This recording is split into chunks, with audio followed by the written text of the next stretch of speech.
Finally guys गाडी पनि बनाइसकेँ। अब फेरि फर्किँदैछु। लन्च टाइम भएको थियो, घरबाट पनि आइसकेँ।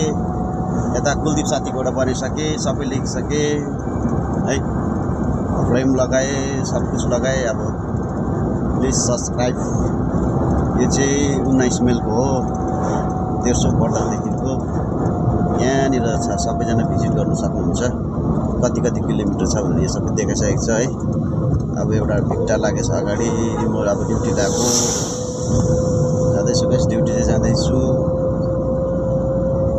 यो चाहिँ आर्मी क्याम्पको ढसा पाइने गाइस। हल्लिँदैछ। स्ट्रिङ चाहिँ बादमा लिन्छु होला हो, स्ट्रिङ चाहिँ छैन अहिले। म गाडी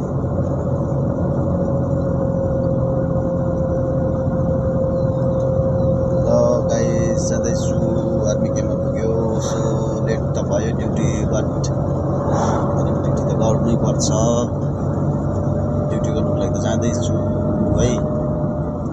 आज फेरि मैले नयाँ ग्लास फेरेको छु। मेरो गाडीको प्रब्लम भएको थियो, त्यसले गर्दाखेरि फेरि नयाँ चेन्ज गरेर नयाँ लुक्समा आउँदैछ गाडी है।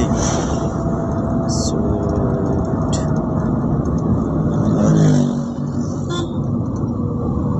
जाँदैछु। यो चाहिँ चाफल फ्याक्ट्री गोर्दाङ, अलमोस्ट गोर्दाङमा छिरिसकेको छु। ल गाइस अहिले यतिमै।